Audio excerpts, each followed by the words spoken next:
Hi, I'm Sankari Sangeetha fashions வேங்கை வாசல் சென்னை. போன வீடியோல நம்ம பிரின்சஸ் கட் எப்படி கட் பண்றது ஸ்டிச் பண்றது அப்படிங்கறத பார்த்தோம். அதுக்கு முன்னாடி வீடியோல நம்ம போட் நெக் எப்படி கட் பண்ணணும் ஸ்டிச் பண்ணணும்ன்றத பார்த்தோம். அதோட கண்டினியூஷன் தான் ஹை பஃப் ஸ்லீவ் எப்படி கட் பண்றது ஸ்டிச் பண்றதுங்கிறத நம்ம பார்க்க போறோம்.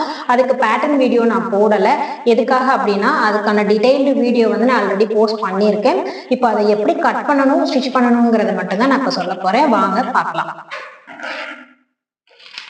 ஃபர்ஸ்ட் வந்து நம்மளோட ஸ்லீவ் லென்த் வந்து எடுத்துக்கணும். என்னோட ஸ்லீவ் லென்த் வந்து 10 இன்ச்சஸ் பிளஸ் வந்து சீம் அலவன்சஸ்க்கு வந்துட்டு மடிச்சு தைக்கிறதுக்கு நான் வந்து ஒரு 1/2 இன்ச் விட்டுருக்கேன். கொஞ்சம் 1/2 இன்ச்சோட அதிகமா ஏன் விட்டுருக்கேன், இங்க கொஞ்சம் ராய்ஸஸ் இருக்கு, அதனால கொஞ்சம் ஜாஸ்தி விட்டுருக்கேன். அதை நான் கட் பண்ணி போட்டுருவேன். ஸோ இங்க 1/2 இன்ச் ஆட் பண்ணிக்கோங்க. உங்களோட ஆக்சுவல் லென்த் என்னவோ அதை நீங்க மார்க் பண்ணிக்கோங்க. உங்களோட வித் வந்து உங்களோட ஸ்லீவ் ரவுண்ட் வந்து 11 இன்ச்சஸ் எனக்கு வந்திருக்கு. உங்களுக்கு என்ன வந்திருக்கோ அதை டிவைடட் பை 2 போட்டுட்டு என்ன அமௌண்ட் வருதோ அதோட பிளஸ் 4 இன்ச்சஸ் வந்து நீங்க ஆட் பண்ணிக்கோங்க. இது எல்லாருக்குமே பொருந்தும், சின்ன பசங்கள்ல இருந்து பெரியவங்க வரைக்கும் இதே தான். ஓகேங்களா? இப்போ எனக்கு 9.5 இன்ச்சஸ் வந்திருக்கு இல்லையா? ஸோ நான் அதை அப்படியே வச்சுக்க போறேன். ஸோ இதை ஸ்கொயர் அவுட் பண்ணிடுங்க. ஸ்கொயர் அவுட் பண்ணிட்டு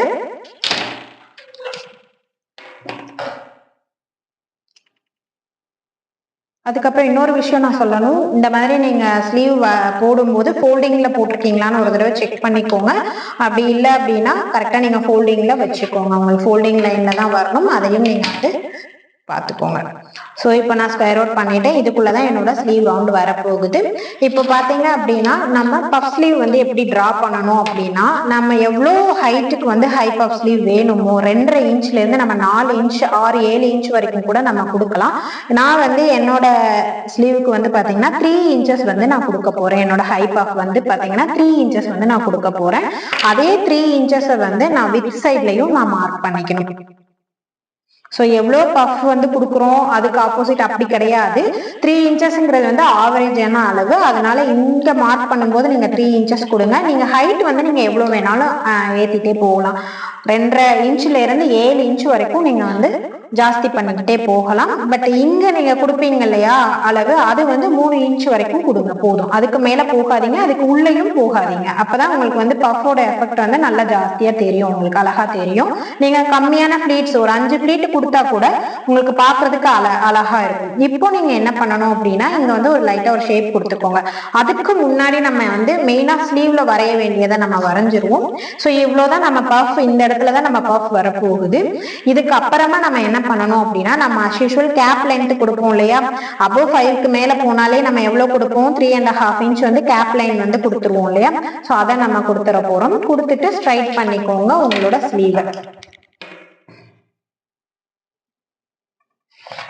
ஸ்ட்ரைட் பண்ணிட்டு சீம் லைன் வந்து எப்படி கொடுப்போம், நம்மளோட எண்ட் ஆஃப் த ஃபேப்ரிக்ல இருந்து 2 இன்ச்சஸ் வந்து நம்ம மார்க் பண்ணிப்போம். அதுக்கப்புறமா நம்ம இங்க ஒரு ஸ்ட்ரைட் லைன் மார்க் பண்ணிட்டு ஸ்லீவ் வந்து நம்ம டிரா பண்ணிடுவோம் இல்லையா. ஹேண்ட்லயும் டிரா பண்ணலாம், நம்ம இல்லைன்னா ஃப்ரெஞ்ச் கர்வும் யூஸ் பண்ணிக்கலாம். நம்ம மெயினா இன்னொரு விஷயம் நம்ம ஸ்லீவ்ல பண்ண வேண்டியது என்ன அப்படின்னா, நார்மல் ஸ்லீவா இருந்தது அப்படின்னா நம்ம இங்க வந்துட்டு 1 ஃபிங்கர், அதாவது இந்த அளவு வரைக்கும் தான் நீங்க வந்து மார்க்கிங்ல வச்சுக்கோங்க. அதுக்கு மேல வந்து கொஞ்சம் ஜாஸ்தி ஒரு ஃபிங்கர் அளவு நீங்க வச்சுட்டீங்க அப்படின்னா நீங்க ஸ்லீவ் முடிக்கும் போது உங்களோட ஆம்ஹோல் லைன் இந்த இடத்துல பாத்தீங்க அப்படின்னா ஒரு மாதிரி பாக்ஸ் மாதிரி வர ஆரம்பிச்சிடும். கரெக்டா இந்த மாதிரி அலைன் ஆகாம இந்த இடத்துல இருந்து இவ்வளவு தூரத்துக்கு தூக்கிட்டு இருக்கிற மாதிரி இருக்கும். அந்த பிரச்சனை வராம இருக்கிறதுக்கு நம்ம பேட்டர்ன்லயே என்ன பண்ணணும்னா, கரெக்டா உங்களோட ஆள்காட்டி விரல்ல 2வது லைன் வருது இல்லையா, இதை வந்து நீங்க வச்சுக்கோங்க. அது வரைக்கும் தான், அதுக்கு வரைக்கும் தான் வரணும். அதுக்கப்புறமா நீங்க அப்படி கீழே இறக்கிட்டு நீங்க டிரா பண்ண ஆரம்பிச்சிடும். கொஞ்சம் ஜாஸ்தியா போய் வந்துருச்சு அப்படின்னா உங்களுக்கு அந்த பாக்ஸ் மாதிரி வர ஆரம்பிச்சிடும். இப்போ நம்ம ஹை பஃப் ஸ்லீவ் கொடுத்ததுனால நம்ம என்ன பண்ண போறோம்னா, இதுக்கு வந்து நமக்கு வேற ஆப்ஷன் கிடையாது, நம்ம இந்த மாதிரி போய் ஆகணும். ஏன்னா அது ஃபிளீட்ல போகும்போது உங்களுக்கு அந்த ஷேப் கரெக்டா வந்துடும். ஓகேங்களா? சோ இந்த மாதிரி நீங்க டிரா பண்ணி எடுத்துக்கோங்க. அதை கனெக்ட் பண்ணிட்டு நீங்க டிரா பண்ணிக்கோங்க.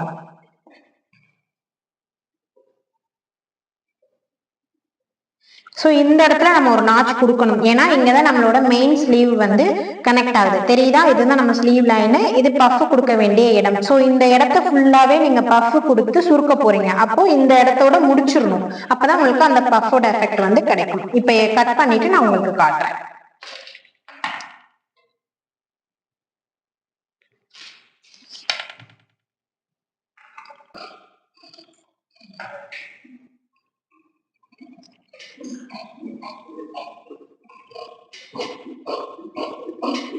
இப்போ லைனிங்ல நான் கட் பண்ணிட்டேன், அதே மாதிரி மெயின் ஃபேப்ரிக்கையும் நான் கட் பண்ணிட்டேன். இப்போ இதுல எனக்கு என்ன அப்படின்னா, இப்போ மெயின் ஃபேப்ரிக் பாத்தீங்கன்னா எனக்கு கொஞ்சம் கம்மியா இருக்கு. ஸோ இந்த இடத்த வந்து நான் ஒட்டு போட்டு ஃபினிஷ் பண்ணிக்குவேன். ஒட்டு போடுறதுக்கு நான் இந்த ஃபேப்ரிக் வந்து யூஸ் பண்ணிக்க போறேன்.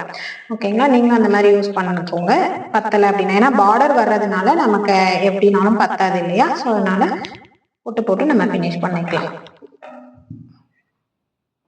நம்ம ஸ்லீவ் கட் பண்ணதை பார்த்தோம். இப்போ அதை எப்படி அட்டாச் பண்ணுறது அப்படிங்கிறத பார்க்க போகிறோம்.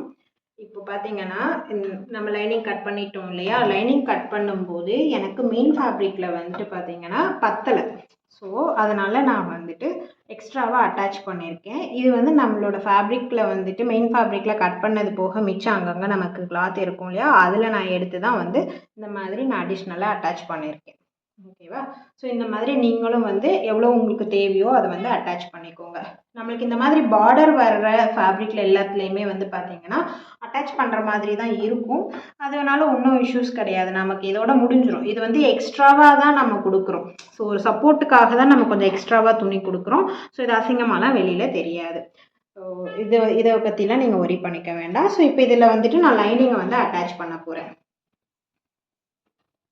லைனிங் அட்டாச் பண்ணுறதுக்கு நம்ம எப்பயும் யூஸ் பண்ணுற மாதிரி ரைட் சைட் ஃபேஸ் பண்ணிவிட்டு நம்ம எவ்வளோ தைக்கிறதுக்கு விட்டுருக்கோமோ, இப்போ 1/2 இன்ச் விட்டுருந்தா 1/2 இன்ச்சு இல்லை 1 இன்ச் மடித்து தைக்கிற மாதிரி நம்ம பிளான் பண்ணியிருந்தோம்னா அந்த மாதிரி நம்ம மடித்து தைச்சிக்கலாம்.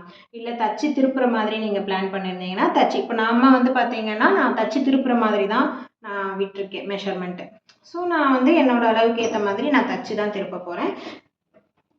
நெக்லைன் நம்ம எப்படி ஃபினிஷ் பண்ணோம், சேம் அதே மாதிரி தான் இப்போ ஃபினிஷ் பண்ண போகிறோம்.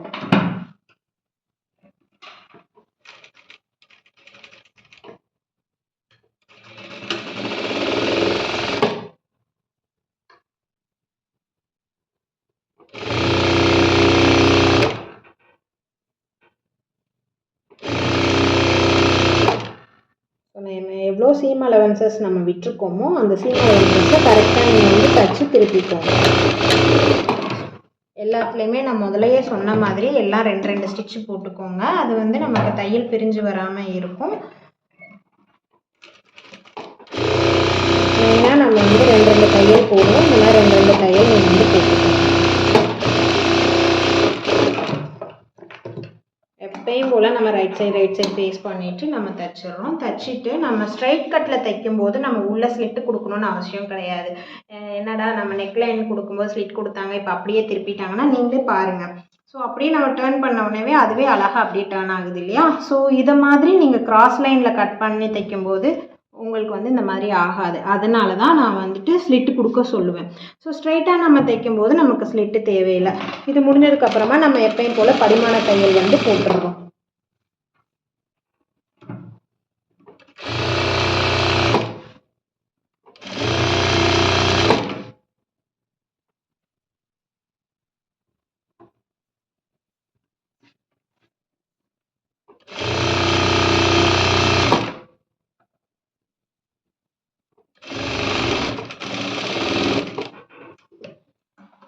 இந்த மாதிரி சுருக்கம் இல்லாமல் முடிஞ்ச வரைக்கும் நம்ம படிமான தையல் போட்டுட்டு அப்புறமா வந்துட்டு எல்லாத்தையும் அட்டாச் பண்ணுறதுக்கு நம்ம கொஞ்சம் பெரிய சைஸ் வச்சுட்டு அட்டாச் பண்ணிக்கிட்டோம் அப்படின்னா நமக்கு தையல் இன்கேஸ் வெளியில் தெரியுது, ஷோல்டர் லைன் அட்டாச் பண்ணதுக்கப்புறம் தையல் வெளியில் தெரியுதுன்னா நம்ம அதை பிரித்து விட்றதுக்கு ஈஸியாக இருக்கும். ஓகேவா? நம்ம அட்டாச் பண்ணும்போது சம்டைம்ஸ் 1/2 இன்ச்சில் வந்து அட்டாச் பண்ணிவிடுவோம். நம்ம தைக்கிறது வந்து 1/4 இன்ச்சில் தான் தைச்சிருப்போம். அப்போ வந்து என்ன ஆகும்னா இந்த அட்டாச் பண்ண ஸ்டிச் வந்து வெளியில் தெரியும். ஸோ அதெல்லாம் பிரித்து விட்றதுக்காக நம்ம கொஞ்சம் ஈஸியாக இருக்கும். சம்டைம்ஸ் கரெக்டாகிடும், சம்டைம்ஸ் வந்து இந்த மாதிரி ஆகிடும். நம்ம இதை கரெக்டான அளவில் கட் பண்ணதுனால எக்ஸ்ட்ராவாக ஃபேப்ரிக்ஸ் வந்து கம்மியாக தான் வரும். ஓகேவா?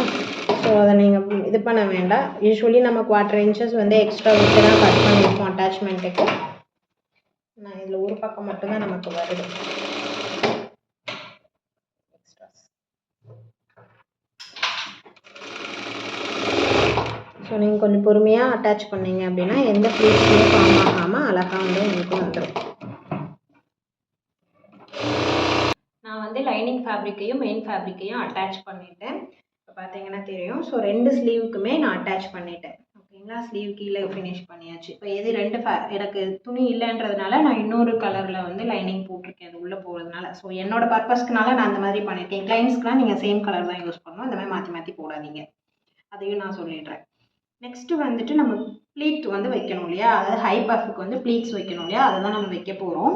இப்போ பார்த்தீங்கன்னா நான் கட்டிங் அப்போவே சொல்லியிருப்பேன் 2 நாட்ச் கொடுக்க சொல்லியிருப்பேன், அதுக்கு தான் நம்ம ஒயிட்டாக மார்க் பண்ணி வச்சுருக்கேன். ஸோ இந்த போர்ஷன் ஃபுல்லாகவே நமக்கு வந்து என்னென்னா நம்ம ப்ளீட்ஸ் வந்து ஃபார்ம் பண்ணிடணும். ஓகே, ஃபர்ஸ்ட் வந்து நம்ம சென்டர் பாயிண்ட் வந்து கண்டிப்பாக மார்க் பண்ணி வச்சுக்கணும் ப்ளீட் வைக்கிறதுக்கு முன்னாடி.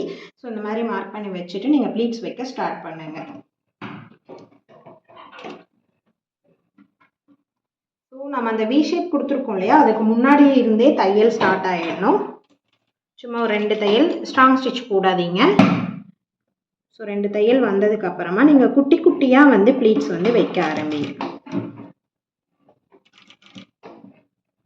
ஸோ அப் அண்ட் டவுன்ஸ் இல்லாமல் கொஞ்சம் பொறுமையாக வைங்க.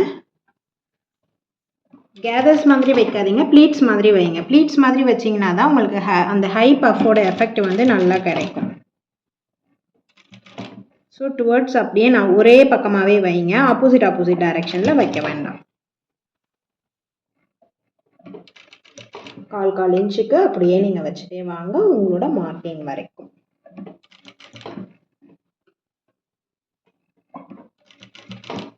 ஸோ நான் அந்த நாட்ச் வரைக்கும் முடிச்சுட்டு தச்சு வெளில எடுத்துக்க போகிறேன். இதுக்கு நம்ம ஸ்ட்ராங் ஸ்டிச் போடணும்னு அவசியம் கிடையாது.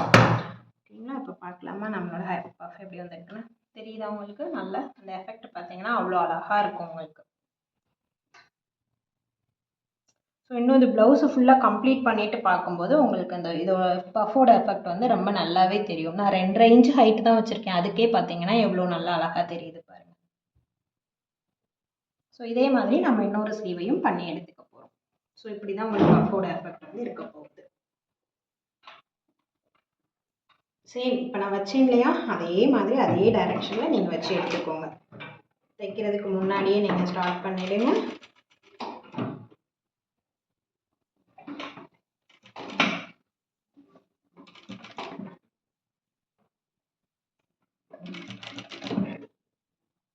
ஸோ குட்டி குட்டியாக வைங்க ப்ளீட்ஸ் வந்து, குட்டி குட்டியாக முடிஞ்ச வரைக்கும் 1/4 இன்ச்சுக்கு வைங்க, அப்போ தான் உங்களுக்கு கரெக்டாக வந்து வரும். ஒரே டைரெக்ஷன்லேயே வைங்க, அப் அண்ட் டவுன்ஸ் இல்லாமல் ப்ளீட்ஸை வந்து நீங்கள் வச்சுக்கிட்டே வாங்க. ஸோ நம்ம டெய்லர்ஸ் பொறுத்த வரைக்கும் நமக்கு ரொம்ப பொறுமை ரொம்ப முக்கியம் இந்த இடத்துல.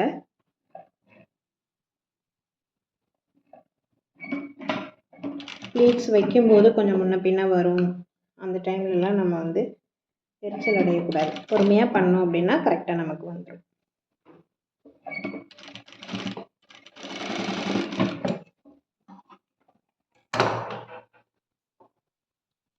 சரிங்களா, ஸோ நான் 2 ஸ்லீவுமே பண்ணி முடிச்சிட்டேன். ஓகேங்களா, எஃபெக்ட் தெரியுதா உங்களுக்கு நல்லா? ஸோ இப்படி தான் நமக்கு ஸ்லீவ் வந்து ஹை பஃபில் இப்படி தான் இருக்கும். ஓகே, இப்போ இதை வந்து நம்ம அப்படியே ஃபேப்ரிக்கில் வந்துட்டு front and back shoulder attach பண்ணிவிட்டு அப்படியே அட்டாச் பண்ண வேண்டியது தான். ஸோ நான் ஓவராலாக ஃபுல்லாக ஃபினிஷ் பண்ணிவிட்டு இதோட அவுட்லுக் எப்படி வந்திருக்கு அப்படிங்கிறதையும் நான் உங்களுக்கு பிக்சரில் ஷேர் பண்ணுறேன். ஸோ பஃப் வந்து நீங்கள் இப்படி தான் வைக்கணும். இப்படி நீங்கள் வைக்கும்போது பார்க்குறதுக்கே ரொம்ப அழகாக நீட்டாக வந்து நமக்கு கிடைக்கும்.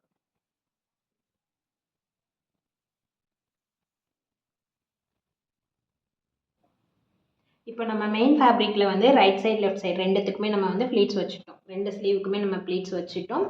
இதை வந்து நம்ம அப்படியே தூக்கி வந்து நம்மளோட ப்ளவுஸில் வந்து அட்டாச் பண்ண போகிறோம். அட்டாச் பண்ணி முடிச்சுட்டு அதோட ஃபைனல் அவுட்லுக் எப்படி இருக்குங்கிறதையும் நான் உங்களுக்கு போஸ்ட் பண்ணுறேன். இப்போ வந்துட்டு பார்த்தீங்கன்னா இந்த மாதிரி நம்ம பண்ணியிருக்கோம் இல்லையா, ஸோ இந்த மாதிரி ப்ளீட் எஃபெக்ட்ஸ் வந்து பார்த்தீங்கன்னா நம்ம இந்த சின்ன சின்னதாக 1/4 இன்ச் கேப்பில் கொடுத்தோம்னா மட்டும்தான் இந்த அளவுக்கு உங்களுக்கு வந்து எஃபெக்ட் வரும். நீங்கள் ரொம்ப கேர்தஸாக கொடுத்தீங்கன்னா அது ஒரு டைப் ஆஃப் ஹை பஃபாக இருக்கும். ஸோ உங்களுக்கு எப்படி அந்த எஃபெக்ட் கொண்டு வரணுன்ற மாதிரி நீங்கள் எதிர்பார்க்குறீங்களோ அந்த மாதிரி நீங்கள் ப்ளீட்ஸை வந்து இப்போ பார்த்தீங்கன்னா 4 ப்ளீட்ஸ் அதாவது சென்டரில் இருந்து மாற்றி மாற்றி வச்சாலும் அது ஒரு மாதிரி கர்வ் லைன் மாதிரி வந்து இது வந்து பஃப், இதுதான் பஃப். ஓகேங்களா, சில பேர் வந்து கர்வ் மாதிரி வேணும்னாக்கா இப்படி வரணும்னு நினச்சாக்கா ஆப்போசிட் பாக்ஸ் ப்ளீட் வைப்போம் இல்லையா, அந்த மாதிரி வைக்கணும். நான் ஹை பஃப் தான் வச்சுருக்கேன். ஸோ அதோட எஃபெக்ட் வந்து இப்படி தான் இருக்கும். தேங்க்யூ ஃப்ரெண்ட்ஸ், அவ்வளோதான் நம்மளோட பஃப் ஸ்லீவ் முடிஞ்சது, ஹை பஃப் ஸ்லீவ் முடிஞ்சது. நெக்ஸ்ட் வீடியோவில் நம்ம பார்க்கலாம். தேங்க்யூ.